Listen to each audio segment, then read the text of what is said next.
유리새 양한다.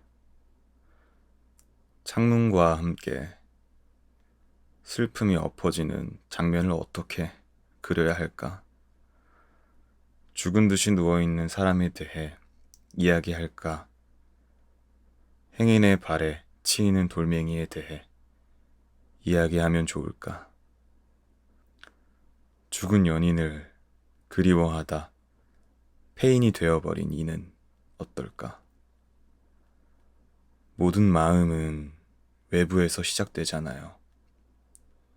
당신도 누군가를 보고 연민을 느끼며 슬퍼 오는 날이 있었잖아요. 나는 한 사람에 대해 이야기하겠습니다. 밤이 모든 새를 감추어 놓아서 나는 이 어둠이 어느 커다란 새의 입속이 아닐까 생각했다. 도시의 옥상은 사람을 비참하게 만들어 저 멀리 고층 건물들이 있고 네온 사인이 번쩍이고 늦은 시간에도 도로가 가득 차 있잖아. 이 풍경이 자꾸 나를 작아지게 만들어서 사람이 홀로 죽을 때 곁에는 창문이 함께한다는 이야기. 도무지 세상의 일이라는 게 무엇인지 알 수 없어서 오늘도 노트를 펼치고 일기를 적는 것입니다. 모월, 모일, 모시, 날씨, 맑고 추운. 오늘 외출을 했다. 오늘 4시간을 걸었다. 오늘 바람이 많이 불어서 목도리를 샀다. 내가 좋아하는 아주 긴 목도리를. 오늘 졸리지 않았다. 오늘 굶으려 했는데 밥을 씹어 삼켰다. 오늘 세탁기를 돌렸다. 오늘 창밖이 고요해서 빨래 마르는 소리를 들었다. 오늘 읽지도 않을 책을 사 책장에 꽂았다. 오늘 늦게 자야 하는데 전구 사는 걸 깜빡했다. 아니, 그런 일은 생기지 않아. 그건 나의 일이 아니다. 창문은 창문의 하루를 상영하는데 기하학적으로 번지는 입김, 혓바닥에는 감기약 냄새. 유리 조각으로 팔뚝을 긋던 남자가 말한다. 멈추지 않는 것이 우리의 유일한 속도입니다. 어제는 종일 공포 영화를 연달아 보았어. 친구들이 자꾸 사라지거나 죽거나 그러더라. 하지 말라는 짓을 꼭 하는 사람이 있더라. 사람을 잘 죽이는 방법에 대해 골몰하다가 사람을 기분 좋게 죽이는 방법에 대해 골몰했어. 창밖에는 비명이 들리는데 아무도 창밖을 내다보지 않더라. 나 혼자 창 앞을 서성이며 비명의 근원지를 찾고 있더라. 혹시 나에게만 들리는 비명이지 않았을까? 모르는 사이에 누군가가 내 목에 기름칠을 하고 불을 붙였던 게 아닐까? 형광등이 터지기 직전처럼 전멸하고 있어. 너는 어떻게 생각해? 소음과 비명을 도대체 무슨 수로 구분해야 하는 걸까? 창밖에서 오늘 아침에도 몇 마리의 새가 울었다. 너는 지저귀다고 말하지만 맞아요. 나는 2사람에 대해 이야기하고 말았습니다. 소식 들었어. 너보다 세상이 먼저 망가졌대. 네가 그럴 수 있다면 함께 문 밖을 나가보는 것도 좋을 거야. 네가 시체를 흉내내는 동안 발생했던 모든 세상의 일을 너에게 들려줄 거야. 나의 마음이 너에게서 시작하듯이 창문 안에서 죽는 걸 멈추지 않는 연인이 있다면 소음을 내쉬면서 신음을 참아내면서 정말 모든 건물에 새들이 쏟아지고 있다고? 네가 물을 때 기하학적으로 번지는 감기약 냄새. 나는 대답 대신 손가락을 들어 창가를 가리켰다. 그곳에 커튼이 있었다.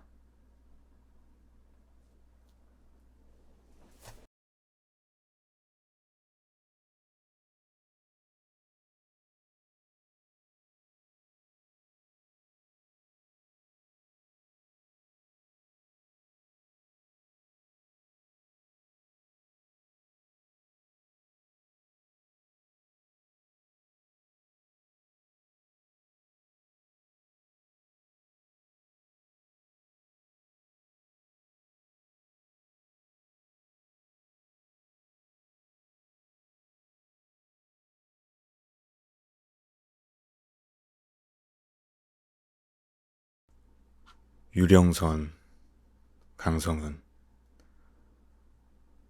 우린 다 죽었지. 그런데 우리가 죽었다는 걸 아무도 모른다. 우린 이미 죽었어요. 말해도 모른다.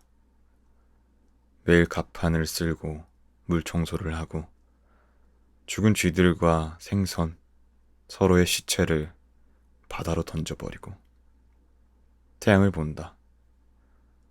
태양은 매일 뜨지. 태양은 죽지 않아. 밤이면 우리가 죽었다는 것을 죽음 이후에도 먹고 자고 울 수 있으며 울어도 바뀌는 건 없으며 삶은 계속된다는 사실을 깨닫는다. 검은 쌀과 검은 물과 검은 밤의 폭풍을 오래오래 이가 녹아 사라질 때까지 씹는다. 참수와 참수와 잠수의 밤. 언젠가 우린 같은 꿈을 꾸었지. 아주 무서운 꿈이었는데 꿈에서 본 것을 설명할 수 없어. 잠에서 깬 우리는 모두 울고 있었다. 아침이면 다시 태양 아래 가득 쌓여 있는 형체를 가늠하기 어려운 것들. 풍랑을 일으킨 거센 비바람은 누군가의 주문이었다는데 어째서 이런 일이 일어났을까? 우리의 출항은 순조로워 보였는데 날씨는 맑았고 우리가 당도할 항구의 날씨는 더 맑고 따뜻했는데 어째서 이런 일이 일어났을까? 나의 너의 그의 그녀의 너의 그들의 우리의 아주 무서운 꿈속에서 그곳에 당도하기를 우린 아직도 바라고 있구나. 이제 우리 자신이 무서운 바다의 일부인 줄도 모르고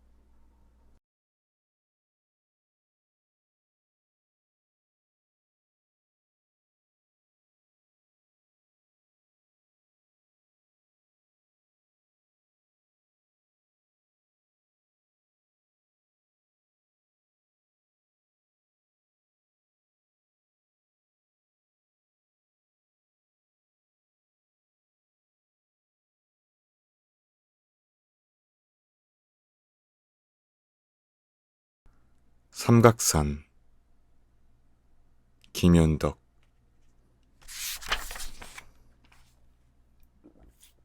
나를 포기하고 나아가는 건 쉬운 일이다.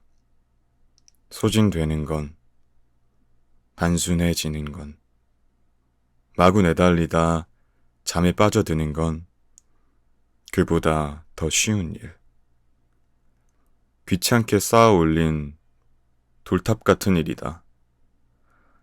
미움도 피곤도 모르는 애이나 며칠째 눈만 감으면 천장과 벽과 바닥이 온통 나무로 만들어진 저택이 보여. 차가운 나뭇결 쏟아져 굳어버린 촛농이. 한 발, 두 발 내디딜 때마다 삐그덕거리는 오래된 계단이 보인다. 맨 얼굴로 조용히 끓는 빛. 애인보다 빨리 솟는 눈앞의 층계.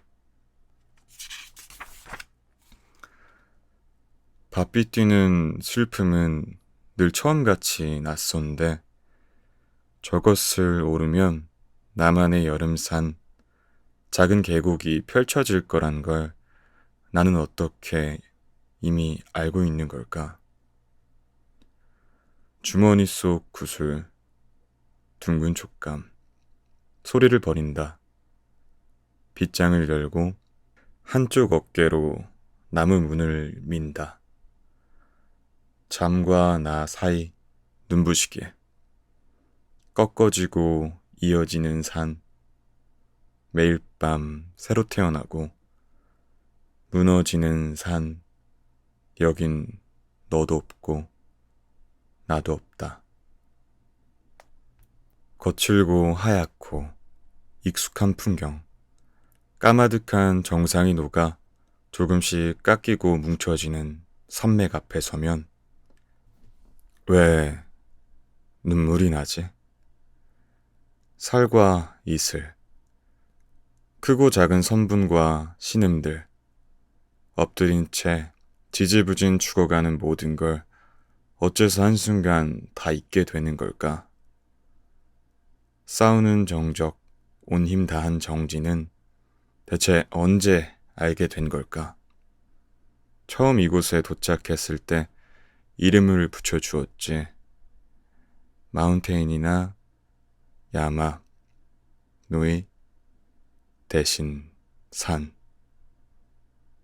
촌스럽게 꺾어진 봉우리 모양대로 지은 삼각산. 뒤엉킨 언어 반쯤 녹던 발바닥이 사라지는 속도로 어두운 따뜻한 물. 소리 없이 흐른다. 텅 빈 바위, 굳건한 틈, 은결된 사랑으로. 포기로 가득한 삼각산에 가는 것이 나는 좋았다. 기슭에서 한꺼번에 일렁이는 초. 희고 둥근 빛 앞에 쭈그리고 앉아 뜨지도 지지도 않는 해를 바라보면 악쓴 것처럼 뜨거워지고 침착해지는 기분. 계곡이 분다 눈물처럼. 돌탑 위에 같은 돌을 다시 얹는다. 조금도 재미있거나 아름답지 않은 반복. 서툴게 맞닿은 선분이 꿈도 순서도 없이 산맥으로 향할 때 돌탑 너머 검은 난초가 피었지.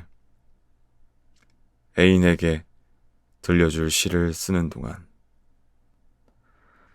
소진되는 건 쉬운 일이다. 분출하는 건, 포기하는 건. 기진맥진 반쯤 지워져 입구를 찾는 건 시보다 더 쉬운 일. 문고리를 돌리고 어깨에 묻은 눈을 털고 내려온다. 발바닥 없이. 산 그림자, 흐르는 피, 차갑고 환한 그늘 속. 눈을 뜨면 책상에 아무렇게나 놓인 언어와 난초, 애인과 닮은 돌을 버리고 고른다. 말없이 자란 애인과 빛. 소리가 돌아온다.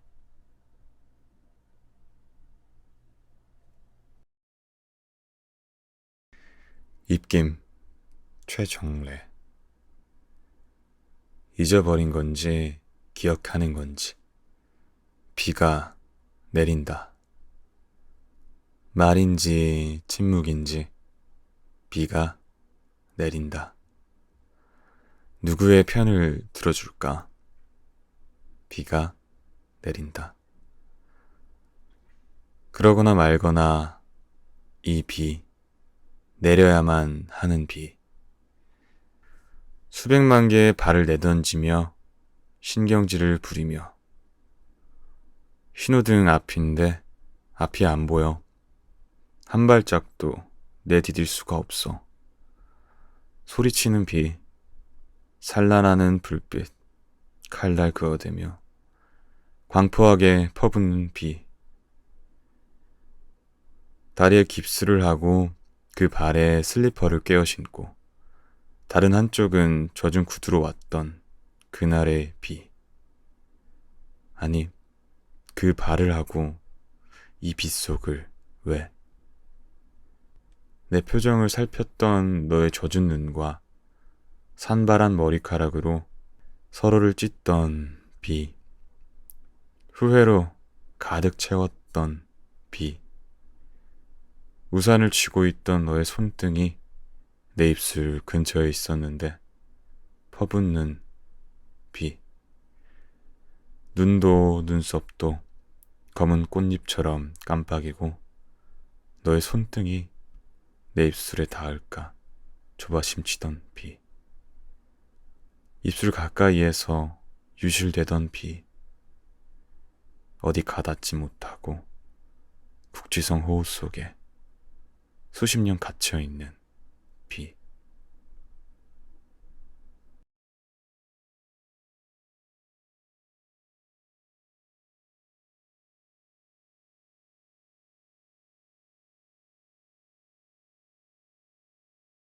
계절 민구. 같이 가자. 그림자가 말했다. 그림자의 목소리는 사르르 녹아버려서 계절이 지나고 나서야 귓가에 맴돌았다. 무슨 뜻이었더라? 나는 앞마당에 눈을 치우다가 한 사람을 태운 버스가 언덕을 넘어가는 걸 보았다. 그리고 너와 등을 맞대던 나무 벤치로 가서 신발 한 켤레를 주었다. 그것은 언제나 작거나 컸고 귀에 대면 따뜻한 입김을 뿜었다. 버려진 신발 한 짝을 붙잡고 당신인가요? 물을 수 없도록 숲은 고요했다. 주변의 잎사귀는 말라 비틀어졌는데 그건 우리가 나눈 이야기가 더 이상 번지지 않고 부서진다는 걸 의미했다. 같이 가자. 그림자가 말했다. 사방에 눈이 내렸다. 맨발로 쏘다니는 눈송이에게 다가가서 백색 가루를 털어내고 내 신을 벗어주었다.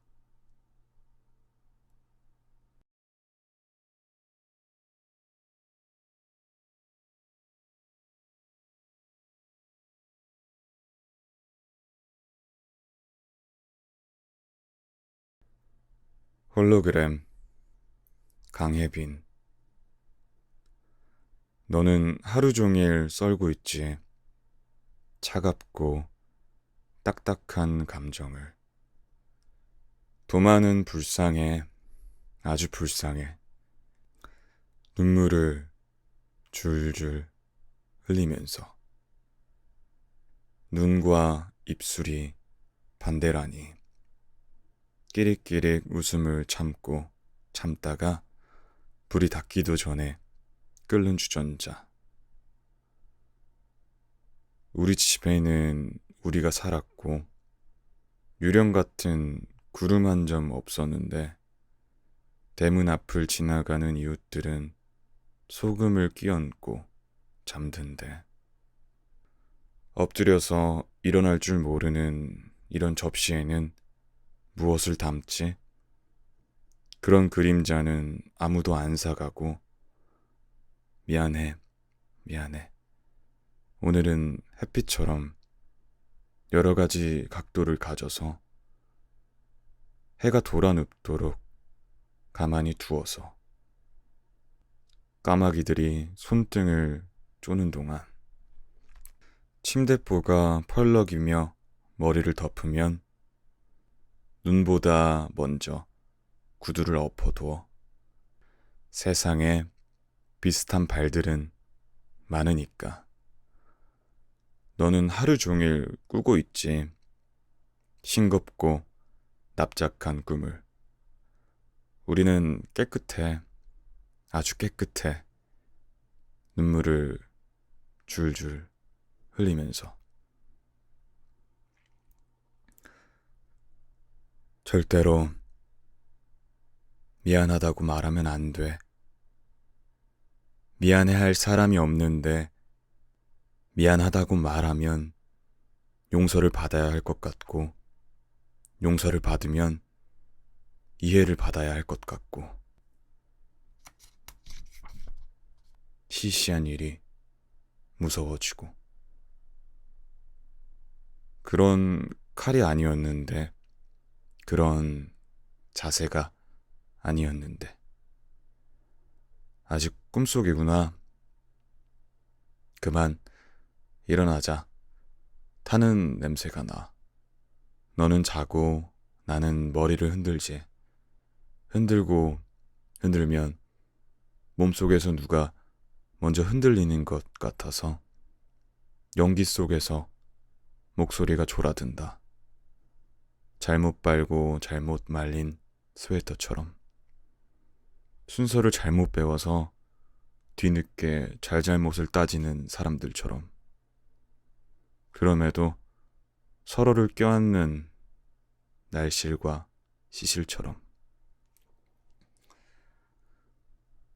절대로 괜찮다고 말하면 안 돼.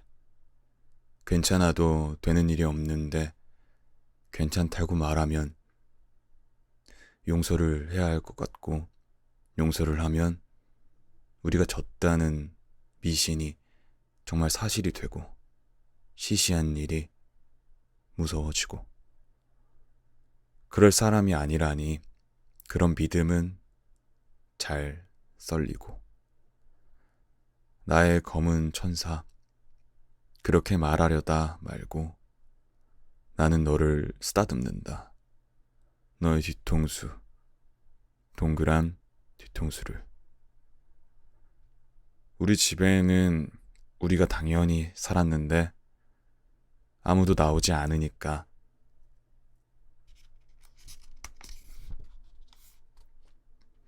몸이 조금 차가워지고 뒤를 돌아보게 돼. 나는 아직도 코가 막혀서 누가 방 안을 들여다보고 있어서 우리만 한 동그라미를 빼면 세상은 까맣게 그을릴 수 있겠지만 방바닥에 모르는 접시들이 누워있네. 나는 여기에 앉아 밥도 먹는다.